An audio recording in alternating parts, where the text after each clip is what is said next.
We're back with another mid-level game today.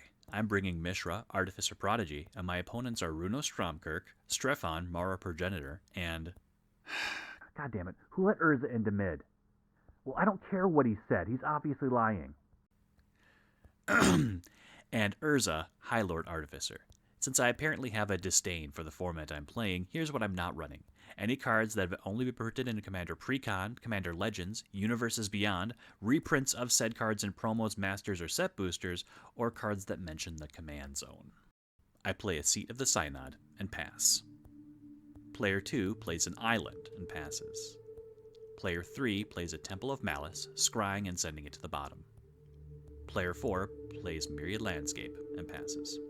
I play a Glimmer Void and cast an Izzet Signet. Player 2 plays Command Tower. Player 3 plays a Path of Ancestry. Player 4 plays a Fabled Passage and sacrifices it for an island into play tapped. I cast a Thief of Sanity, then play a Watery Grave tapped. Player 2 plays an island and then casts his commander, Runo Stromkirk. Player 3 plays a Marsh Flats, then sacrifices it for a basic swamp. He follows it up with a Phyrexian Arena, then passes. Player 4 plays a Burnished Heart, then passes. I play an island, then move to combat, attacking Player 4 with Thief of Sanity. Damage trigger reveals 2 islands and a Consecrated Sphinx, and after much deliberation, I exile the Sphinx. In my second main, I cast my general, Mishra, Artificer Prodigy, then pass turn. Player's 2 turn starts with a Runo trigger, but it doesn't transform, so he proceeds with his turn. He plays a Swamp for turn, then casts a Hidden Strings, untapping 2 lands and ciphering it to Runo. He goes to combat and attacks Player 3 with Runo. Second main has him tapping out for a Lazav Dimir Mastermind, then passes. Player 3 loses a life to his Phyrexian Arena trigger, then draws an extra card. He plays a Sulphurous Springs as his land for turn, then taps out for a Bloodline Keeper. He gets a Scry off his Path of Ancestry and sends it to the bottom. Player 4 plays a Desert of the Mindful tapped, then passes. I play a Great Furnace, then go to combat, sending the Thief of Sanity at Player 2. I exile a Chromatic Lantern off the Thief's trigger and move to cast it from exile, triggering Mishra, Artificer Prodigy, to find my own copy and put it into play. While I search, I shortcut and cast a Scroll Rack using the lanterns I'll have, and pass turn. Player 2's Runo trigger misses again, and his turn begins. He casts a Mirror Hall Mimic and has it enter as a copy of Thief of Sanity. He moves to combat and attacks Player 4, but Player 4 casts a Leadership Vacuum to send Runo back to his command zone, then draws a card. Player 3 does his arena nonsense, then casts his commander, Strefan, Mara Progenitor. He moves through his phases to his end step and makes a blood token. Player 4 casts an Urza, High Lord Artificer, making a Scaling Construct token. At the end of his turn, I activate Scroll Rack for 4. I move right to combat, sending my Thief of Sanity at Player 4. He responds by cracking his Myriad Landscape to find 2 basics tapped. I exile a Thran Dynamo from his top 3, then in my second main, I cast Player 4's Consecrated Sphinx from exile. I play an Ancient Tomb, and then pass turn. Player 2 goes to combat, sending his Thief of Sanity at Player 4. He hits 2 lands and a Phyrexian Metamorph, which he exiles and casts it as a copy of Consecrated Sphinx. At end of turn, Player 3 makes a Vampire token. Player 3's Arena trigger creates an improvised trade secrets with myself and Player 2, where we're drawing off of each other's draws until either of us feels like we don't want to draw anymore. We draw a few and then move to Player 3's actual draw step, where we draw a few more cards. Player 3 casts Angie, Maid of Dishonor, and creates a blood token at end of turn. Player 4 triggers yet another trade secrets, and Player 2 and I draw until we have another handful of cards. He plays an island, then casts a Vedalken Orrery. At end of turn, I tap Ancient Tomb for a blue to activate Scroll Rack for 25. I play an Exotic Orchard as my land for turn, then move to cast a Hostage Taker. I target the Phyrexian Metamorph copy of Consecrated Sphinx to exile it, and then I cast it from exile and trigger Mishra, Artificer Prodigy, to put my own copy of Phyrexian Metamorph from my hand into play. I have them enter both as copies of Hostage Taker and exile Bloodline Keeper and Angie, Maid of Dishonor. I move to combat and attack Player 4 with my Thief of Sanity, exiling a Tail's End to use for later. Second main has me casting an Emery, Lurker of the Loch, and I pass after discarding most of the cards in my hand. Lazav becomes a copy of Havengul Lich, since it went to my graveyard. Player 2 starts his turn, and I draw 2 from his draw step. He plays a Swamp as his land for turn, then casts a Soul Ring. He uses it to cast an Elixir of Immortality, and uses the extra colorless along with 2 blue to cast a Mirror Maid. Have it enter as a copy of Vedalken Orrery. He moves to combat and attacks player 4 with his copied Thief of Sanity and exiles a Wash Away to use for later. He moves to discard back down to 7 cards. Player 3 draws from Arena, and I only draw 2 from his draw step. He casts an Impact Tremors, then goes to combat, sending Strefan at player 2.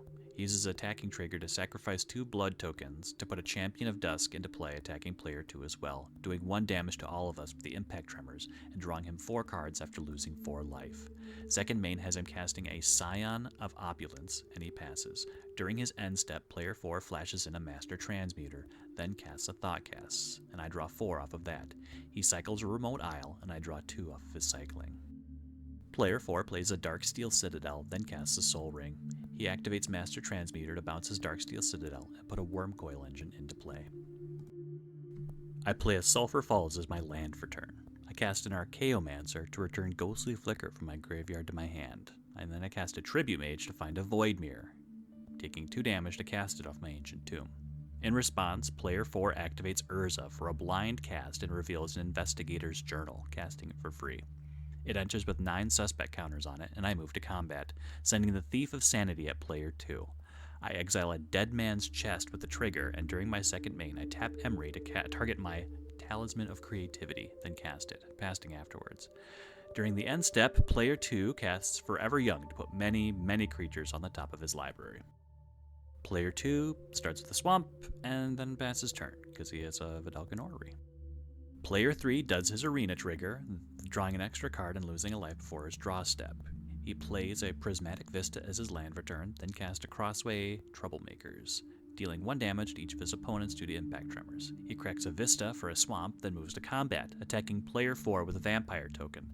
At the end of turn, player 4 casts a Whir of Invention for 1, finding Aether Spellbomb, tapping it with Urza to make a blue, and sacrificing it to bounce his Phyrexian Metamorph back to his hand. He casts his own Phyrexian Metamorph and enters a copy of Hostage Taker, attempting to exile my own Phyrexian Metamorph. I cast his own Tail's End to counter the triggered ability, but player 2 casts his exiled Wash Away to counter it. Player 4 plays a Darksteel Citadel, then moves to cast my Phyrexian Metamorph as a copy of another Hostage Taker, exiling my own, and then uses the Master Transmuter to return his own Metamorph to his hand to replay it, exiling my Thief of Sanity. He casts his own Hostage Taker, exiling my Emery, and then immediately casts her. He moves to combat, sending Wormcoil Engine at me, and I block it with my Tribute Mage. I start my turn with a Swamp, then move to cast an Agent of Treachery, taking control of Urza. He responds with a draw from his journal. At this point, we realize that the 2 vampires that were exiled under my Hostage Takers have left the battlefield, so they return to play. I succeed in gaining control of Urza, then cast my Ghostly Flicker to target Archaeomancer and Agent of Treachery, rebuying their ETBs and taking control of my own Hostage Taker, and returning Ghostly Flicker back to my hand. I pass through my phases and move to my end step, drawing 3 cards from the agent since I control the Sphinx, Urza, and a Chromatic Lantern. Player 2 recasts Runo, and the turn ends. Player 2 starts his turn with his Runo trigger, but realizes he stacked the top of his deck in the wrong order, so he doesn't get a flip. He sacrifices the Elixir of Immortality to shuffle his graveyard into his library to gain 5 life and try next time. He plays an island for turn, then passes. Player 3 activates his Bloodline Keeper at end of turn to make a vampire, then activates it to flip it into Lord of Lineage. Player 3 resolves his Arena trigger, then begins his turn, casting Gonti's Aetherheart. He doesn't attack and simply passes turn. Player 4 casts an Honored Heirloom. Player 4 starts by activating my Emery to target Aether Spellbomb in his graveyard. He activates it to bounce his Urza back to his hand, and I float 2 blue off the Void Mirror and the Scroll Rack before bouncing it. He recasts Urza and makes another Construct token. He activates his Master Transmuter to return Darksteel Citadel to his hand and put a Blightsteel Colossus into play. He goes to combat and sends the Wormcoil Engine and my Metamorphed Hostage Taker at me. I block the Taker for Taker and then block his Wormcoil Engine with his own Consecrated Sphinx, and Lazav becomes a copy of it when it dies. Second main has him playing Darksteel Citadel for his turn. I start my turn by casting Ghostly Flicker, targeting Archaeomancer and Hostage Taker. Player 4 casts a counterspell, and I Swan Song it to win the counter war. Player 2 casts a Spell Skite, but I tell him that Ghostly Flicker can't redirect it to the Skite since it's not a valid target. I try to return Ghostly Flicker, but player 4 exiles it with his Honored Heirloom, and I move to exile his Wormcoil Engine, but he flashes in Padim, Console of Innovation. I cast a Demonic Tutor, and player 2 casts Twin Cast to copy it. I cast my own copy of Padim and follow it up with a Force Field. Big mistake here is player 2 casts an Estrid's Invocation at the end of turn to somehow have it enter as a copy of Mirror Maid, even though it was a Vladalkan Ori at the same time, having the copied Mirror Maid become a copy of Scroll Rack. Player 2 activates Scroll Rack on his upkeep for 4, then moves to his Runo trigger, revealing a Thieving Amalgam and transforming Runo into Crothis, Lord of the Deep. He casts a Spark Double, having it enter as a copy of Crothis. He goes to combat and attacks player 4 with Crothis and Thief of Sanity at me. Player 4 blocks with a bird token, and I take the hit. Crothis makes a copy of the Thief of Sanity, attacking player 3, and he easily chumps it. The Thief of Sanity trigger exiles my Croesus Charm, and he passes turn. Player 3 makes another Vampire at the end step, and we all take another damage from Impact Tremors. Player 3 resolves his Arena trigger, then starts his turn with a Swamp. He goes to combat, sending 2 Flying Vampire tokens at me. I take 8 damage, and he moves to his second main, casting Falconwrath Forebear. We all forgot the Impact Tremors on this one, and he ends the turn. Player 4 draws an extra card from Badim, which lets player 2 draw an extra 2 off his Lizavd Consecrated Sphinx. He casts a Curate, sending a Soul Cipher board to his graveyard, and draws the card left on the top of his library. He follows up with a Narset Parter of Veils. Player 3 sacrifices a blood token to discard a copy of Olivia Voldaren to draw a card. He activates Narset's ability, revealing an Evacuation, and activates the Master Transmuter to bounce his Metamorph, this time having it enter as a copy of Agent of Treachery, attempting to take control of mine. Player 2 activates Spellskite to redirect it to itself, and Player 3 activates Angie, Maid of Dishonor, to sacrifice his Falconwrath Forebear to have us each lose 2 life while he gains 2, and then he activates it again, sacrificing the Crossway Troublemakers for another 2 across the table. He returns his board because he thought Evacuation was cast, and Player 4 casts a Thought Monitor to draw 2. Player 3 puts his cards back into play when we tell him that Evacuation was in his hand. Player 4 delves away some lands and other cards to cast a Dig Through Time. Snap is cast afterwards, targeting Spellskite, and it returns to player 2's hand. I don't know why he would do that. He thought he controlled that. He plays an island as his land for turn and goes to combat, sending a Blightsteel, 2 13/13 constructs, and a Wormcoil Engine at me. I block the constructs and the Wormcoil Engine and leave the Blightsteel unblocked, activating my Force Field afterwards to reduce the Blightsteel to just 1 damage. I start with a Trophy Mage, searching for an Oblivion Stone. I transmute Muddle the Mixture to find a Valki, God of Lies. I cast my revealed Oblivion Stone, then move to end my turn. Player 2 casts a Spellskite and follows it up with a Cranial Archive. Player 2 moves to his combat and attacks Player 3 with Crothis in his Spark Double copy, creating 2 copied tokens of his Spark Double thanks to Crothis' trigger, with the tokens attacking Player 4. Player 3 and 4 declare no blocks. He moves to end the turn, and Player 3 sacrifices a blood token to Rummage. Player 3 resolves his Arena trigger, but doesn't get to draw on his draw step thanks to Narset. He starts to attack me, but I convince him that I won't be activating Oblivion Stone since there's an active Blightsteel out, so he passes. Player 4 uses his journal to draw a card, then casts a Thirst for Discovery, drawing 3 and discarding a Castle Vantress and a Reliquary Tower. He finishes it up with an Arcane Signet and starts his turn. Player 4 starts with activating his own Master Transmuter to blink his Thought Monitor, drawing 2 cards. He downticks Narset, revealing a Rite of Replication, then activates Emery to target Aether Spellbomb, casting it. He activates the Spellbomb to bounce his own Thought Monitor, then recasts it to draw 2 more cards. He goes to combat, sending the Blightsteel and the Wormcoil Engine at player 2, and his constructs at me. I don't block and activate Force Field to reduce the damage to 1 apiece. Player 2 casts an Animate Dead to bring back Player 4's Consecrated Sphinx, then uses it and his copied Thief of Sanity to block the Blightsteel, taking 3 Infect, and blocks the Wormcoil Engine with Spellskite. In second main, he casts an All Is Dust to have everyone sacrifice all of their colored permanents, and in response, Player 3 makes a Vampire token, dealing 1 damage to us. He then sacrifices 3 creatures to Angie to have us all lose 6 life and he'll gain 6. In removing creatures from the battlefield, I noticed that he never ended up casting the Thief of Sanity that he exiled with a copied Phyrexian Metamorph, so it enters after the board wipe, and Player 4 casts his own Emery, milling 4. Holding up a kicked Rite of Replication, he passes. I go right to combat, sending my Thief of Sanity at Player 4. In response, he casts Into the Story, drawing 4 cards. He then casts a Frantic Search to draw 2, discard 2, and untap 3 lands. I exile a Siphon Essence and then move to my second main, casting a Shieldred, whispering 1.